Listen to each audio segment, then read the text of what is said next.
The morning sun cast long shadows across the marble corridors of Buckingham Palace as Princess Charlotte walked confidently toward the grand dining hall. At 9 years old, she carried herself with a poise that reminded everyone of her late great-grandmother, Queen Elizabeth II. Her small but determined footsteps echoed through the hallway, while behind her, Captain James Morrison, her personal protection officer, maintained his usual respectful distance. Captain Morrison had served the royal family for over 15 years. He was a tall, broad-shouldered man with kind eyes and an unwavering sense of duty. Unlike many others in the palace, he had developed a genuine fondness for Princess Charlotte. She was different from other royal children he had protected. She was curious, intelligent, and surprisingly mature for her age. More importantly, she treated everyone with respect, from the highest-ranking officials to the kitchen staff. The tension in the palace had been building for months. Ever since King Charles III's coronation, Queen Camilla had been working to establish new protocols and traditions. Many of these changes seemed designed to elevate her position and ensure proper recognition of her status as queen consort. Some palace staff whispered that she was still sensitive about her path to the throne, having been the other woman for so many years during Charles's marriage to Princess Diana. Princess Charlotte had noticed these changes too. She was young, but she wasn't naive. She had overheard conversations between her parents, Prince William and Princess Catherine, about the new expectations being placed on the family. Some of these expectations directly involved her and her brothers, Prince George and Prince Louis. On this particular morning, Princess Charlotte had been summoned to a formal breakfast with Queen Camilla. It was unusual for such a young royal to have solo meetings with the queen consort, but Camilla had insisted. She wanted to discuss proper royal behavior with Charlotte, according to the message delivered by her private secretary. As they approached the dining hall, Captain Morrison noticed the unusual number of staff members lingering in the corridor. Palace servants rarely gathered in groups during working hours, and their nervous glances suggested something was amiss. He had heard rumors from other protection officers about Queen Camilla's increasing demands for formal recognition from all family members, including the youngest royals. Princess Charlotte paused before the ornate doors of the dining hall. She straightened her shoulders and looked up at Captain Morrison. "Do you think she's going to ask me to do something I don't want to do?" she asked quietly. Captain Morrison knelt down to her level, his expression gentle but serious. "Your Royal Highness, you should always remember who you are and what you believe is right. Your great-grandmother taught your family that being royal means serving others, not demanding they serve you." The young princess nodded thoughtfully. She had loved Queen Elizabeth II dearly, and often thought about the lessons her great-grandmother had shared during their private tea times. Queen Elizabeth had always emphasized kindness, duty, and treating everyone with dignity. Inside the dining hall, Queen Camilla sat at the head of a long mahogany table. She was dressed impeccably in a navy blue suit, her hair perfectly styled, and her jewelry carefully chosen to reflect her status. The room was formal and somewhat intimidating, with its high ceilings, crystal chandeliers, and portraits of previous monarchs watching from the walls. "Charlotte, dear, please come and sit down," Queen Camilla said, gesturing to a chair that had been positioned deliberately far from her own seat. The arrangement forced Charlotte to approach and acknowledge Camilla's position at the head of the table. Princess Charlotte walked forward with confidence, but she remained standing. "Good morning, Your Majesty," she said politely, offering a slight nod of acknowledgement rather than the deep curtsy that many expected. When greeting the queen consort, Queen Camilla's smile tightened almost imperceptibly. "Charlotte, I think we need to discuss proper protocol. As queen consort, I expect appropriate recognition from all members of the royal family, including the younger generation." "I understand, Your Majesty," Charlotte replied carefully. "My parents have taught me to show respect to everyone in the family." "Respect, yes, but there are specific traditions that must be observed," Camilla continued, her voice taking on a firmer tone. "When you greet me, a proper curtsy is required. It's not optional. It's a matter of protocol and showing proper deference to the crown." Princess Charlotte felt a flutter of discomfort in her stomach. She had been taught to curtsy to her grandfather, King Charles, because he was the sovereign, But something about being required to bow so formally to Queen Camilla felt different and wrong to her young mind. "I've always been taught that respect comes from the heart, not just from gestures," Charlotte said quietly, her voice steady despite her nervousness. Queen Camilla's expression hardened. "This isn't about feelings, Charlotte. This is about tradition and hierarchy. I am your step-grandmother and the queen consort. You will show proper deference." The room fell silent, except for the ticking of an antique clock on the mantelpiece. Captain Morrison, standing by the door, watched the exchange with growing concern. He could see the discomfort in Princess Charlotte's posture and the determination in Queen Camilla's eyes. "I respect you as my step-grandmother," Charlotte said, her voice barely above a whisper. "But I don't feel right about bowing to you in the same way I would to Grandpa. He's the king because of who he was born to be. You're queen because you married him." The words hung in the air like a challenge. Queen Camilla's face flushed with anger and embarrassment. Several palace staff members who had been discreetly positioned nearby exchanged worried glances. "How dare you speak to me that way?" Camilla said, rising from her chair. "You're just a child who doesn't understand the complexity of royal duty. I will not tolerate this disrespect." Captain Morrison stepped forward slightly, his protective instincts kicking in. He could see that the situation was escalating beyond a simple disagreement about protocol. Princess Charlotte stood her ground, though her hands were trembling slightly. "I'm not trying to be disrespectful. I just think respect should be earned, not demanded. Great-grandmother always said that true royalty serves others. It doesn't make others serve it." Queen Camilla's anger was now visible to everyone in the room. "Your great-grandmother is gone, and things are different now. You will learn to show proper respect, or there will be consequences." The threat in her voice was unmistakable. Captain Morrison felt every muscle in his body tense. His primary duty was to protect Princess Charlotte, not just from physical harm but from any situation that might cause her distress or force her to act against her conscience. Princess Charlotte looked directly at Queen Camilla, her young face showing a maturity beyond her years. "I won't bow to someone who threatens me for having my own thoughts. That's not what being royal should mean." The standoff was complete. Queen Camilla stood at one end of the room, her authority challenged by a 9-year-old princess who refused to be intimidated. Princess Charlotte stood at the other end, small but resolute, backed by her personal protection officer, who was ready to support her decision. Captain Morrison knew that this moment would define not just this morning, but possibly the future relationships within the royal family. He also knew that his next actions would determine whether Princess Charlotte would be forced to compromise her principles or whether she would be protected in making her own choice. The tension in the room was palpable as three very different people prepared for what would become a defining moment in recent royal history. Captain Morrison stepped forward, positioning himself slightly between Princess Charlotte and Queen Camilla. His movement was subtle but deliberate, and everyone in the room understood its significance. "Your Majesty," he said in a calm, respectful voice.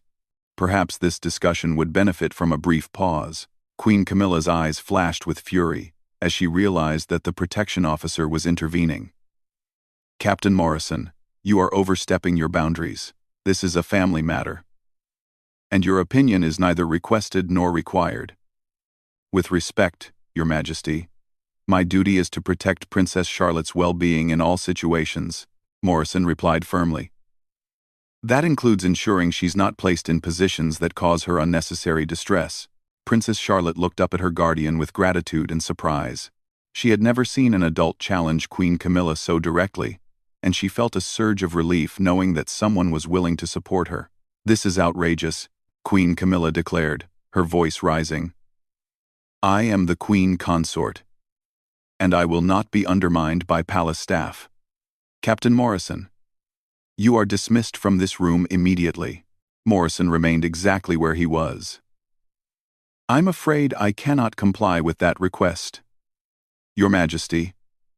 My orders come directly from His Royal Highness, Prince William, and I am not authorized to leave Princess Charlotte unsupervised during formal meetings."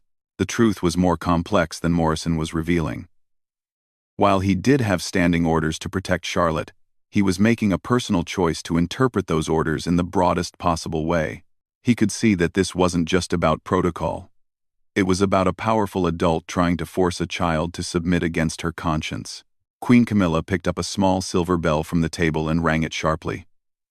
Within moments, her private secretary, Margaret Thornfield, appeared in the doorway. Margaret was a thin, efficient woman who had worked for Camilla for several years and was known for her unwavering loyalty to the Queen Consort. "Margaret, I want Captain Morrison removed from this room immediately, and I want Prince William contacted. His daughter needs to learn proper respect, and his staff are clearly not adequately trained." Margaret nodded and pulled out her phone, but Captain Morrison spoke before she could make any calls. "Mrs. Thornfield, I would respectfully suggest that you also contact Princess Catherine. As Princess Charlotte's mother, she should be informed of any formal discussions involving her daughter's behavior or protocol requirements." This suggestion clearly irritated Queen Camilla further. Princess Catherine had always maintained a diplomatic but distant relationship with her stepmother-in-law. While Catherine was unfailingly polite, it was well known that she had concerns about some of Camilla's approaches to royal life. "This situation does not require Catherine's involvement," Camilla said coldly. "This is about basic royal protocol, which Charlotte should have learned already." Princess Charlotte, who had been listening to this exchange between the adults, suddenly spoke up. "I think my mummy should know what's happening. And my daddy too." Her young voice cut through the tension, reminding everyone that at the center of this power struggle was a 9-year-old child who was being asked to make decisions that would affect her relationships with her family for years to come. Queen Camilla turned her attention back to Charlotte, her expression softening slightly in an attempt to appear more reasonable. "Charlotte, dear, let's try to resolve this without involving everyone in the family. All I'm asking for is a simple curtsy when you greet me. It's not such a difficult thing, is it?" Princess Charlotte considered this carefully. She was intelligent enough to understand that Queen Camilla was offering her a way out of the confrontation. A simple curtsy would end the immediate conflict and probably prevent a larger family crisis. But something deep inside Charlotte rebelled against the idea. It wasn't really about the curtsy itself. It was about being forced to show deference when she didn't feel it was genuinely deserved. Her great-grandmother had taught her that actions should come from authentic respect, not fear or obligation. "It is difficult for me," Charlotte said quietly but clearly, "because it would mean pretending to feel something I don't feel. Great-grandmother taught me that being honest is more important than being polite when the two things don't match." Captain Morrison felt a surge of pride mixed with concern. The young princess was showing remarkable integrity, but he knew that her stance would have consequences throughout the palace and possibly beyond. Queen Camilla's patience was clearly exhausted. "Your great-grandmother is dead, Charlotte, and I am very much alive. I am trying to maintain order and tradition in this family, and your defiance is unacceptable." The harshness of mentioning Queen Elizabeth's death in such a cold way shocked everyone in the room. Princess Charlotte's eyes filled with tears, not from fear but from sadness that someone could speak so dismissively about the person who had meant so much to her. Captain Morrison's jaw tightened visibly. "Your Majesty, I must respectfully request that this conversation be continued at a later time when Princess Charlotte's parents can be present." "You must respectfully request nothing," Queen Camilla snapped. "You are palace staff, and you will remember your place." At that moment, Margaret Thornfield returned to the room and whispered something in Queen Camilla's ear. The Queen Consort's expression changed, showing surprise and then frustration.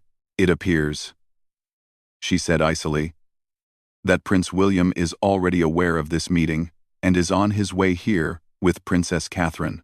Someone has been very busy making phone calls." Captain Morrison maintained his neutral expression, but internally he felt relieved. He had indeed sent a discreet message to his supervisor, who had immediate contact with Prince William's private office. It was a calculated risk, but one he felt was necessary to protect Princess Charlotte. Princess Charlotte wiped away her tears and straightened her shoulders again. Knowing that her parents were coming gave her renewed confidence. "I'm glad they're coming," she said. "I want them to know that I tried to be respectful, but I won't be forced to do things that feel wrong to me." Queen Camilla sat back down in her chair.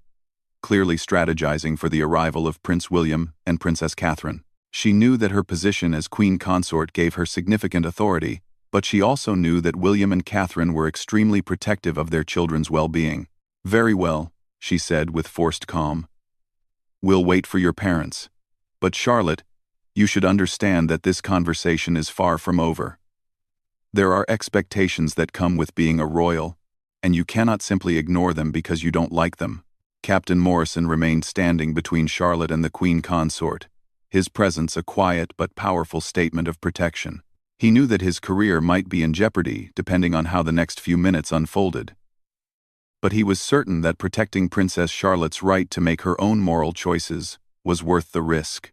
The room fell into an uncomfortable silence as they waited. Princess Charlotte sat down in a chair near Captain Morrison, her young mind processing everything that had happened.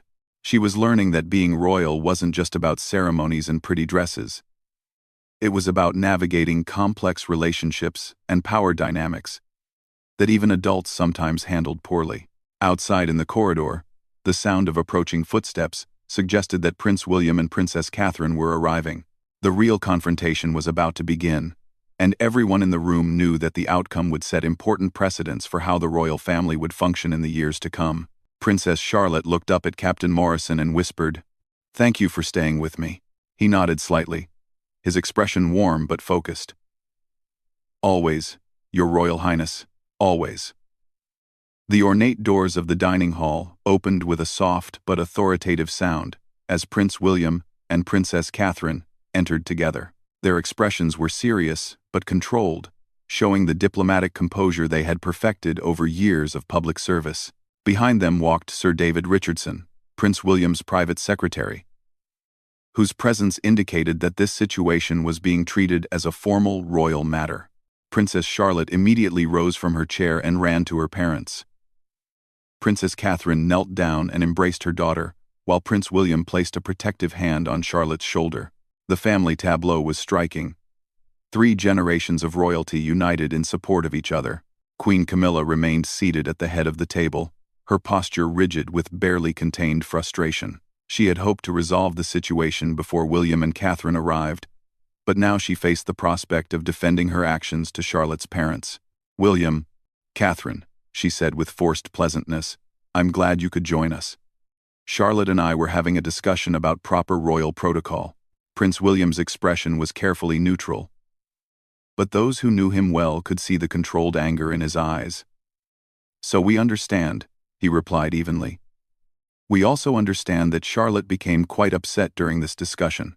Children sometimes become emotional when they're asked to grow up and accept responsibility."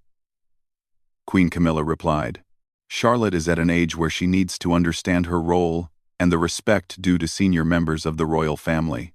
Princess Catherine, still kneeling beside Charlotte, spoke for the first time. "We've always taught our children to show respect to everyone in the family, but we've also taught them that respect is earned through kindness and example, not demanded through protocol." The subtle rebuke was clear to everyone in the room. Captain Morrison remained at attention nearby, ready to provide his account of events if required. Prince William looked directly at Queen Camilla. "We were told that Charlotte was asked to curtsy to you as a matter of protocol, and that when she expressed discomfort with this requirement, the conversation became quite heated." "The conversation became heated because your daughter was openly defiant and disrespectful," Queen Camilla responded, her diplomatic mask beginning to slip. "She questioned my position and refused to acknowledge proper hierarchy within the family." Princess Charlotte looked up at her father with wide, earnest eyes. "Daddy, I tried to be polite, but I didn't think it was right to bow to someone just because they told me to. You and Mummy taught me that our actions should match our feelings, and that being royal means serving people, not making them serve us." Prince William's expression softened as he looked at his daughter, then hardened as he turned back to Queen Camilla. "Charlotte is 9 years old. If there are protocol requirements you feel are necessary, they should be discussed with Catherine and me first, not imposed on our children during private meetings." "I am the queen consort," Camilla replied, her voice rising slightly. "I should not need permission to discuss royal expectations with family members." "You are the queen consort," Princess Catherine agreed, standing to face Camilla directly. "But Charlotte is our daughter. Any expectations placed on her will be decided by William and me, in consultation with His Majesty if necessary." The mention of King Charles was strategic. While Camilla held significant influence with her husband, both William and Catherine knew that Charles would be reluctant to support any action that caused distress to his beloved granddaughter. Queen Camilla seemed to realize that her position was becoming increasingly isolated. This is about more than just Charlotte. This is about maintaining proper order and respect within the royal family. If the younger generation is allowed to question authority whenever they feel like it, where will it end? Captain Morrison finally spoke, his voice respectful but firm. "Your Majesty, if I may." I observed the entire conversation. Princess Charlotte was consistently polite and respectful in her words. She simply expressed her personal feelings about the courtesy requirement and explained her reasoning. Queen Camilla turned on him with renewed anger. "Captain Morrison, you have overstepped your authority repeatedly this morning. Your job is to provide protection, not to participate in family discussions or offer commentary on royal protocol." Prince William stepped forward, his voice carrying the authority of his future kingship. Captain Morrison was doing exactly what we expect of him, protecting our daughter's well-being in all circumstances. His actions this morning have been exemplary, and he has our full support. The declaration was unambiguous. Prince William was not only defending his daughter but also the protection officer who had stood up for her. The message was clear to everyone present. Attempts to force Charlotte into uncomfortable situations would not be tolerated. Sir David Richardson, who had been quietly observing from near the door, cleared his throat gently. "Your Majesty, Your Royal Highnesses, perhaps this would be an appropriate time to establish clear guidelines for family interactions going forward." His diplomatic suggestion offered everyone a way to save face while moving toward a resolution. Princess Catherine looked at Charlotte, then back at Queen Camilla. "We would welcome a conversation about family expectations, but it should involve all the parents and be focused on what's best for the children, not what makes the adults feel most comfortable." Queen Camilla realized that she was facing united opposition from Prince William and Princess Catherine, supported by their staff and implicitly backed by the values taught by Queen Elizabeth II. Her attempt to establish dominance over the younger generation had backfired completely. "Fine," she said with barely concealed frustration. "But I want it understood that this family cannot function with everyone making their own rules about protocol and respect." Prince William nodded thoughtfully. "We agree that the family needs clear expectations, but those expectations should be based on kindness, mutual respect, and age-appropriate requirements. 9-year-old children should not be subjected to formal protocol demands during private family interactions." Princess Charlotte, who had been quietly listening to the adult conversation, suddenly spoke up again. "Can I say something?" All the adults turned to look at her, and Princess Catherine nodded encouragingly. "I do respect you as part of our family," Charlotte said, looking directly at Queen Camilla. "And I would be happy to curtsy to you at formal events where everyone does it. But when we're just having breakfast or talking together, I'd rather just be nice to each other like a real family." The simple wisdom of a 9-year-old cut through all the complex adult negotiations. Princess Charlotte had found a compromise that acknowledged Queen Camilla's position while maintaining her own dignity and principles. Queen Camilla looked surprised by the offer. It wasn't the complete capitulation she had wanted, but it was a reasonable middle ground that gave her the formal recognition she craved while respecting Charlotte's comfort level. Prince William smiled proudly at his daughter. "That sounds like a very mature and fair solution." Princess Catherine added, "Charlotte has always been good at finding ways for everyone to feel respected and comfortable." Captain Morrison felt a surge of relief and pride. The young princess he protected had not only stood up for her principles but had also found a way to resolve the conflict that preserved everyone's dignity. Queen Camilla, realizing that this was probably the best outcome she could achieve, nodded slowly. "That would be acceptable. Formal protocols for formal occasions, and family warmth for family times." Sir David Richardson stepped forward with his tablet. "Shall I draft some guidelines based on this discussion? It might help prevent similar misunderstandings in the future." Everyone agreed, and the tension in the room began to dissipate. Princess Charlotte had learned valuable lessons about standing up for herself while still treating others with kindness. Queen Camilla had learned that respect cannot be demanded but must be earned. And Captain Morrison had learned that sometimes protecting someone means standing up to authority, even when it's risky.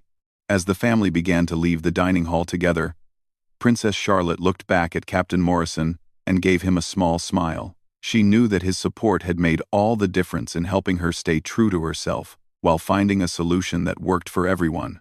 The palace corridors seemed less tense as they walked toward the exit, and the staff members they passed looked relieved that the crisis had been resolved peacefully. Word would spread quickly through the palace that Princess Charlotte had stood her ground with grace and that her protection officer had proven his loyalty beyond question. In the end, the confrontation had strengthened rather than damaged the relationships that mattered most. Between Charlotte and her parents, between the family and their trusted staff, and between the younger and older generations of royals who would need to work together for years to come.